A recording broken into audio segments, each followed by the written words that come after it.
No início, nada parecia oficialmente diferente. As ruas continuavam abertas, os prédios permaneciam de pé, e a cidade seguia funcionando sob a aparência de normalidade. Mas havia regras que não constavam em documentos, não eram anunciadas em voz alta e não apareciam em placas. Eram regras invisíveis, aprendidas pelo erro ou pela dor. Quem vivia ali sabia que certas áreas não deveriam ser atravessadas, que certos olhares precisavam ser evitados, e que algumas perguntas simplesmente não eram feitas. A autoridade formal ainda existia, mas já não era ela quem definia o que podia ou não acontecer. A sensação era de caminhar sobre um território onde o poder havia mudado de lugar sem deixar registros.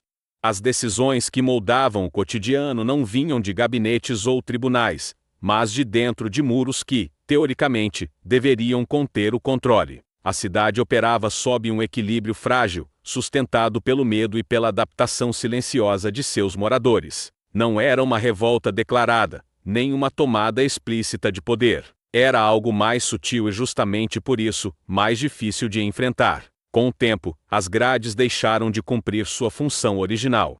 Não porque desapareceram fisicamente, mas porque perderam o significado. O que antes separava quem mandava de quem obedecia passou a ser apenas um limite simbólico. De dentro, vinham ordens. De fora, respostas cautelosas. Guardas aprenderam rapidamente que a autoridade não se impunha mais pela força institucional, mas pela negociação silenciosa e pela concessão estratégica. Cada turno era um teste de limites que já não estavam claros.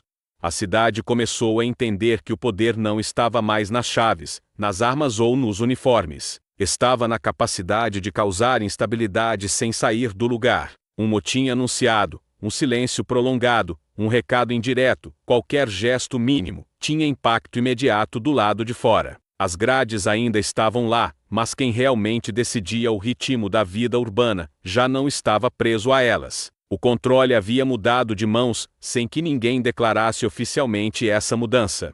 O medo passou a circular como uma moeda invisível, mas extremamente valiosa. Não era necessário ameaçar o tempo todo. Bastava a lembrança do que poderia acontecer. Comerciantes ajustavam horários, motoristas mudavam rotas e moradores aprendiam a reconhecer sinais sutis de tensão. Um boato, uma movimentação incomum, um som vindo de dentro dos muros, tudo era interpretado como aviso. O medo orientava decisões com mais eficiência do que qualquer decreto. Esse medo não era caótico. Pelo contrário, era organizado, previsível e, de certo modo, administrado. Quem compreendia as regras não escritas, conseguia sobreviver melhor. Quem ignorava ou desafiava esse sistema pagava o preço rapidamente. A cidade não vivia em pânico constante, mas em alerta permanente. Era esse estado contínuo de vigilância silenciosa que mantinha a engrenagem funcionando, mesmo quando ninguém mais parecia realmente no controle. As ordens não vinham por canais oficiais, nem eram transmitidas de forma direta. Elas surgiam como recomendações, pedidos velados ou simples mudanças de comportamento que todos aprendiam a seguir. Um comércio que fechava mais cedo, uma operação policial cancelada sem explicação, um evento público adiado indefinidamente. Nada era assumido publicamente, mas tudo era entendido. A cidade aprendeu a decifrar mensagens que nunca eram ditas em voz alta. Do lado de dentro, bastava um sinal para que o efeito se espalhasse. Do lado de fora, as autoridades reagiam com cautela, conscientes de que qualquer decisão precipitada poderia desencadear algo maior. O poder real não precisava se mostrar. Ele se fazia sentir pela antecipação. Antes mesmo que uma ordem fosse formalizada, ela já havia sido cumprida. Era assim que a cidade funcionava, guiada por comandos invisíveis, mas inquestionáveis. As autoridades continuavam presentes, mas sua atuação era marcada por um silêncio calculado. Decisões deixaram de ser anunciadas com firmeza e passaram a ser executadas de forma discreta, quase defensiva. Não era raro que operações fossem planejadas e, horas depois, simplesmente descartadas. Oficialmente, por razões técnicas. Na prática, por recados que não deixavam margem para interpretação. O poder formal ainda existia, mas já não era exercido livremente. Esse silêncio não significava ausência, mas contenção. Cada passo era avaliado com base no impacto que poderia provocar do outro lado dos muros. A cidade percebeu que quem deveria impor limites agora media consequências. O equilíbrio se sustentava não pela força, mas pelo medo de romper um acordo invisível. Um acordo que ninguém assinou, mas que todos respeitavam. A rotina da cidade foi lentamente redesenhada.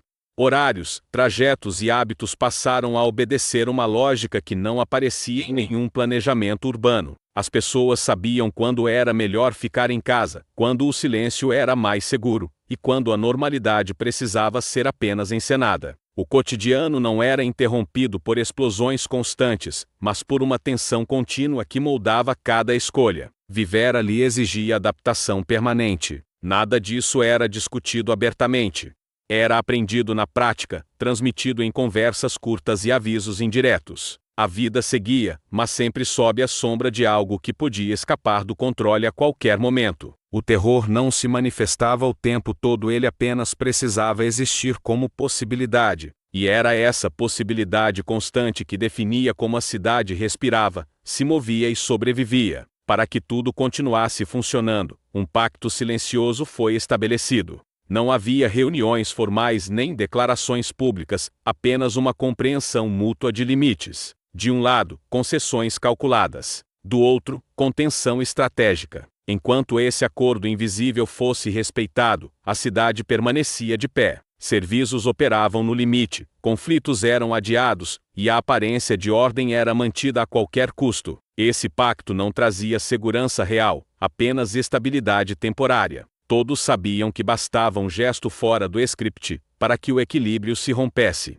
Ainda assim, ele era sustentado dia após dia, porque a alternativa era o colapso imediato. A cidade não vivia em paz, mas em suspensão, presa a um acordo frágil que ninguém ousava quebrar primeiro. O colapso não chegou com um anúncio, nem com um único evento que pudesse ser apontado como início. Ele se revelou quando o pacto deixou de ser respeitado, e as respostas deixaram de ser contidas. O que antes era controlado pelo medo passou a ser guiado pela urgência.